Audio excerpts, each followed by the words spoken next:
our insider from Daily Faceoff, Frank Seravalli. Good day, Franklin. Franco. Is Franklin official? Are we doing Franklin, the full Franklin on the birth certificate? My full name is Francis. Francis. Yeah. Got it. Francis. But it has not been a good day around here. I don't know what's happening. It's a tough day to do live TV. Just a stomach bug coursing through my veins. I don't know which end it's coming out. In fact, that's why I was a few minutes late, just absolutely dumb and dumbering it. Too much info? So you do know which end it's coming out. Okay. Yeah. No, I just did my last show for a half hour with a few hiccups that made it some close calls. Buke. It's been a day. It's been a day. Mm-hmm. Yeah. You stepped on. In fact, I sent the GIF to. Huh? I sent the gift to Boom right from the can.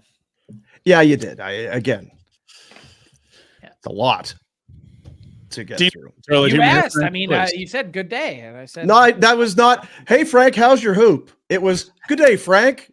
I even then went to your first name. Frank.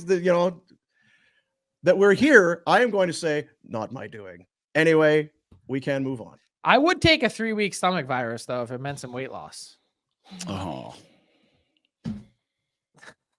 I don't know if that's the way, Frank. Each to his own. Frank, but you got to be happy in your own skin, man. Hey, look, I'm just looking for a little bit of a boost. Just give me a head start to get me on my way.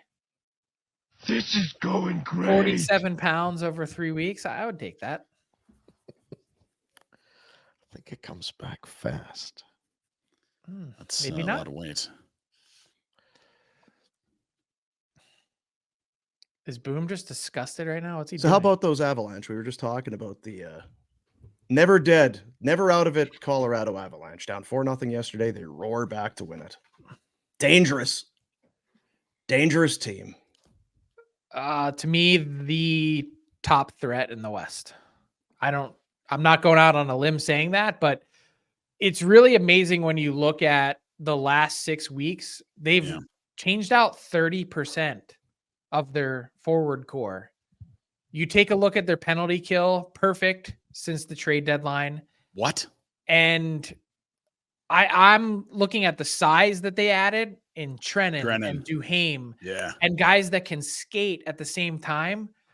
I mean, we just went through a full breakdown of the Avs on our Daily Faceoff live show. And so I mentioned the perfect penalty kill, but the amazing part about it is that none of their stars play on their PK. It is a spot where their tanks are not going to be depleted. They're not asking them to do too much. And they're wildly successful using that bottom six. They all serve a purpose. It feels like they were all sort of curated selections, if that makes any sense. Yeah. And it's an incredible job of building out their roster. Like, but by the way, I have to double check. I don't think they gave up their first round pick this year. The point you make, like curated pick, we were told that. You kind of learned that about Vegas. They kind of go out, we're going to find guys that fit not just the role, the specific role that we're looking for, but can you play our style?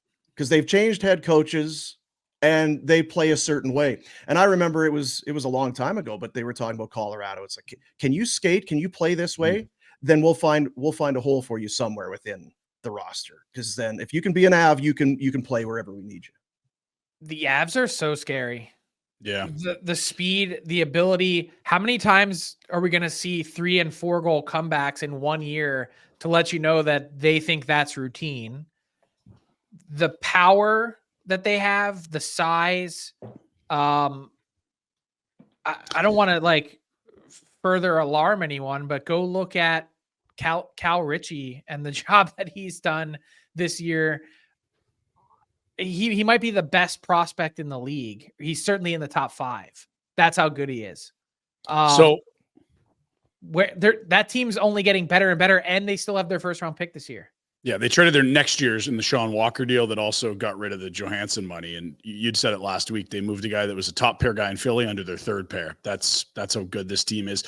Do you see Walker concern in scored net? 3 goals, by the way, since he got It's been great. It's been great. like they got Georgiev, Francouz is always hurt, and now this Ananen is the backup. They won with Kemper. Do they not need elite goaltending just okay? Like, how do you view the crease there? That's, to me, is the only question mark. Is like, I think Georgiev, not only has he played too much, he's already at 66 games.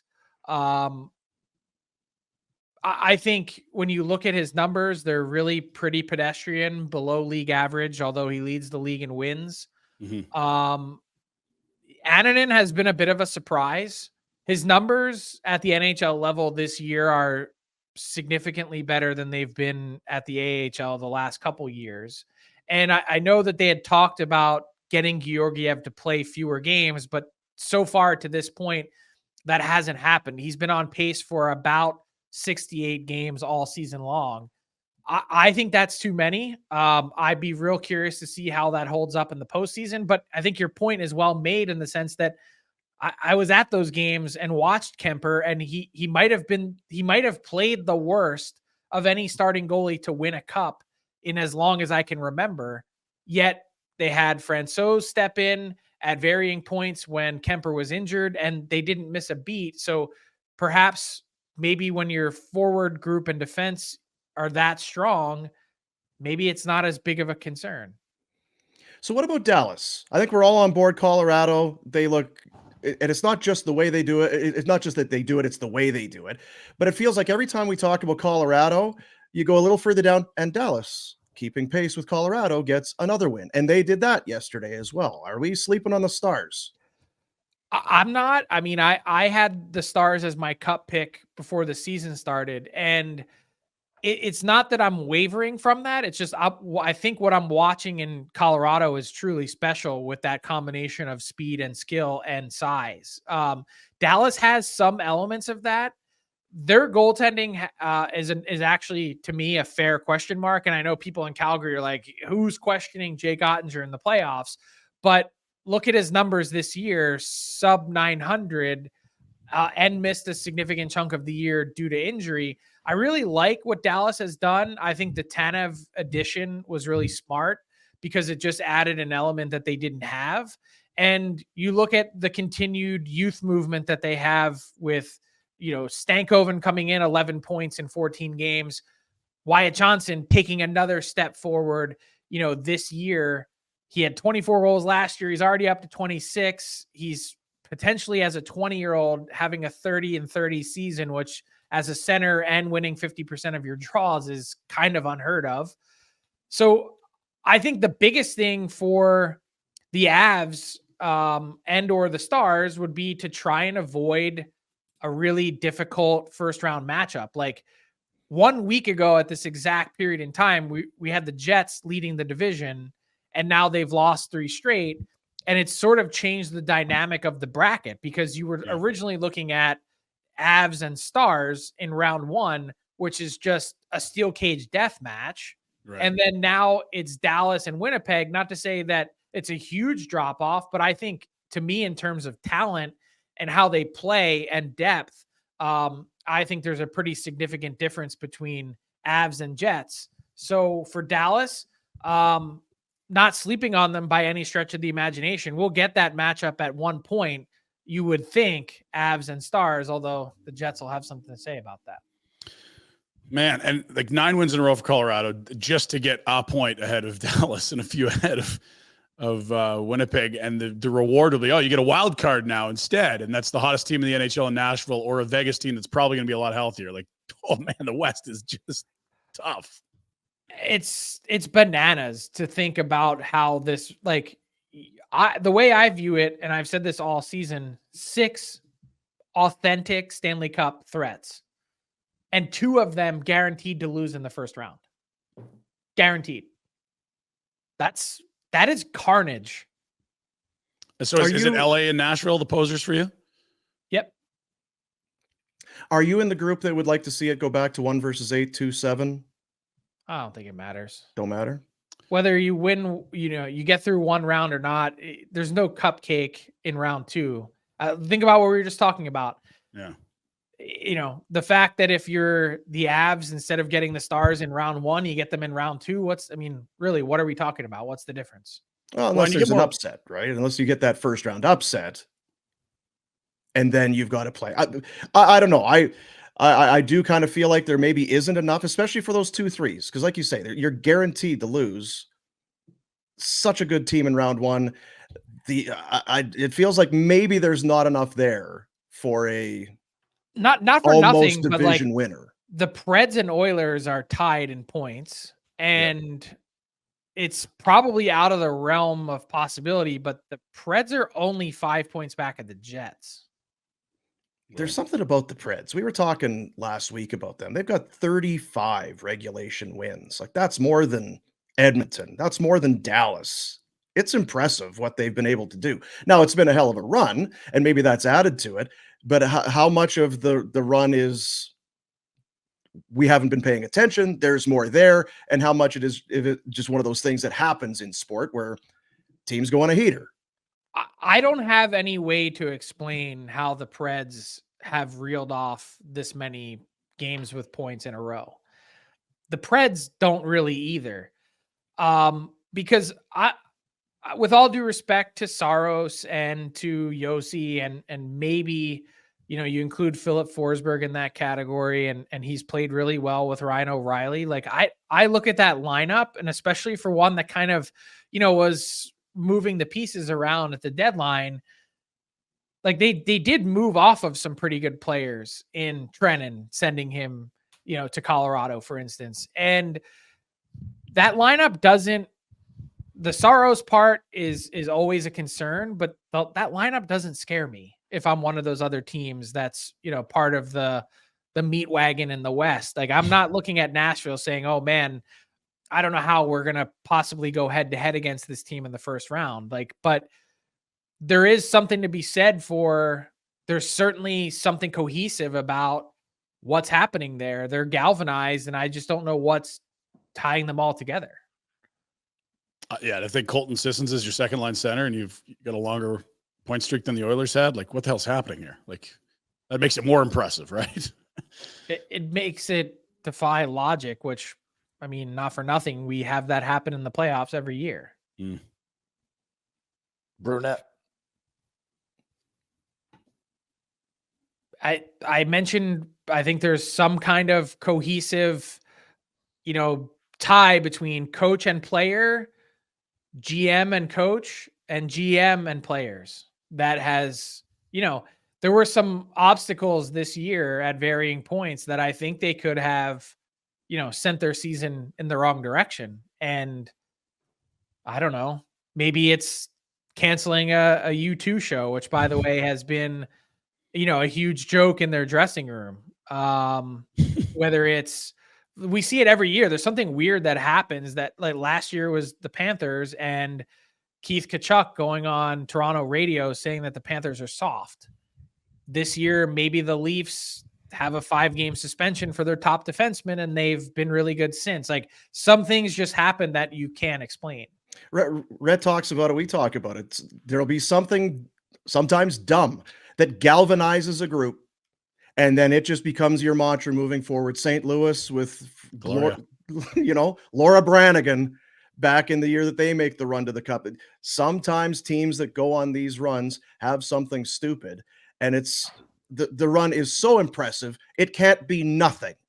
Like, it has to be something that brings the team together. That Blues one is still insane. Last in the league in a South Philly bar after a drunken, Mummers Day parade, which is our New Year's. Like, that bar still is full of St. Louis Blues fans, which makes no sense.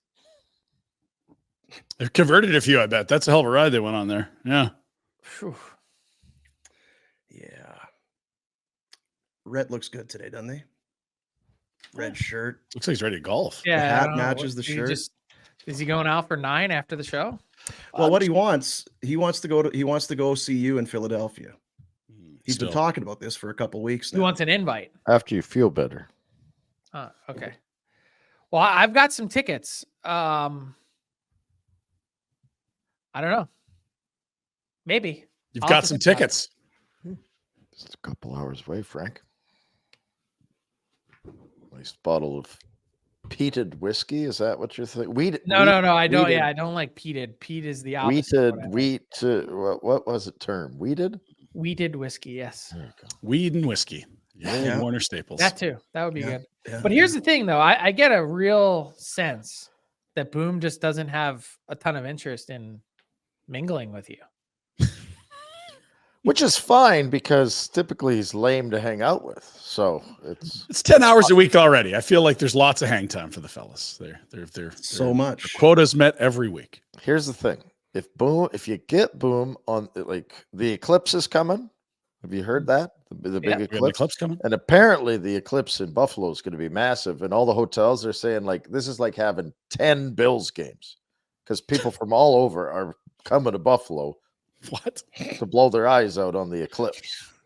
The point I'm making is, if you get Boom on the right day and the right time and the calendar year of the year of the rat and the sun is in the right waning moon of the wax of, he can be the best partier you've ever met. But every other day, it's not. Every other day. I had a couple nights with Boom. It's amazing. Yeah. At the old Jasper trip, he hung pretty deep into the night. Yeah. Well, look at the trophy stars over. align. Look at the trophy. Yeah. Hey, sitting right there. Yeah, close. Other way. Other way. There you go. There you go. Oh, too much. So, Rhett, in your pile of conspiracy theories, what do you think about like them designing this eclipse just to solely prop up some downtrodden cities such as Buffalo and the old Cleveland? Yeah, why isn't this visible from Manhattan? What Buffalo? I don't buy that shit. This is a marketing hoax. The Cleveland Steamer, Indianapolis, like, go through the list. Yeah, I mean, there are some hard hit cities along the way that have suddenly had a boost in tourism. Well, it's big world, it's a global thing. I'm gonna dig into it, Frank. I'm gonna dig into it here and find out what the F is really going on. Because you're right, this is a bunch of BS. I do enjoy that our boy Frank is now definitely dialed in on Rhett, the pile of conspiracies. Mm-hmm. Yeah. I mean, look, I bet he was all over the Royals stuff going on too. He was definitely in on the Kate Middleton thing. You got theories on the Royals, Rhett? I got theories that chick from Suits is hot. That's my theory. There you have it. Barn burner exclusive. There you have it. It's an exclusive for sure. Yeah, right here. All right, Frankie boy. Well, I got Frank laughing. She's hot. Good Yeah, one. she's hot. Yeah. It's an exclusive. Well, let me know how you guys do in your coordinating for Philly. Let me know how that goes. So you're deciding then whether to still come or not after that? What about this NCAA Frozen Four stuff? Worth going to? Worth going nearby? to? Yeah. Who's nearby? Well, all that shit's close enough from here. Which region's nearby? Who's hosting? Providence. There's games in Providence this week. There's also Maryland Heights, Missouri, not that close. No. And Sioux Falls, South Dakota. What a spot to visit, Frank. Do you want to meet me there? I bet you would have a time, and I would have a time in Sioux Falls, South Dakota. I had a friend that was in Sioux Falls, South Dakota last summer. Said it's gorgeous. What do you do there? You go see the falls at Sioux Falls. I mean, they're not the Niagara Falls, but they are quite impressive going through downtown. There's got to be something other than that, though. Close to And the they're looking at the Badlands, falls for a while. Okay, close-ish to Mount You know what, Rushmore. Dean? For you, for you, it's not the destination, it's the journey. That's true. Yeah. Road trip. You love. No, I just wonder if somebody goes to Sioux Falls and said, we had a hell of a good time. I can't think that they just stood looking at the falls the entire time. Yeah, it's probably like Wisconsin. You have to get blind, like drinking certain beers what in else are we somebody's lawn doing? or something. Yeah. What's wrong with Wisconsin? I'm sure they got lots of. I was just saying that's a great place to go get hammered. That's but what do you tell people to do? Go there and drink with the locals. That's what you do. Go to Bass Pro Shops. Yeah, and eat. Yeah, those aren't as rare anymore, are they? No, they got the Cabela's out there though. They change a little bit though. When we were in Nashville, I guess it was there, right? Pinder, we went. It sure was right by the Grand because Ole we Opry. have one here in Calgary, and you can go and walk around there. And then the framework is the same, the size of the building much the same. The crowds and accessibility to handguns quite different, a little different. Yeah, the whole wing in Nashville. Yeah, it's not complicated here. Yeah, in and out in 15 Want minutes. a gun? Buy a gun. Yeah. The longest part is when they walk you through the iPad part where like they do ask a couple questions to try and trip you up. You're not mad right now, are you? Yeah. Are you pissed off right now? No. You got next leg bugging you? Just a question. Yeah. All right, Frankie boy. Appreciate you. Better. Pedialytes, some electrolytes, keep the fluids up. Yeah. Oh, always big. Always big. Gotta hydrate. Get those electrolytes in you there, Frankie. Appreciate you. See you guys. Hey guys, thanks for watching. Be sure to check out more of our content right here on the Flames Nation YouTube page. We had a bunch of great long form interviews. You can check out some videos we've done as well outside of the studio. And of course, if you want more writing or merchandise stuff, flamesnation.ca or nationgear.ca. Appreciate you watching.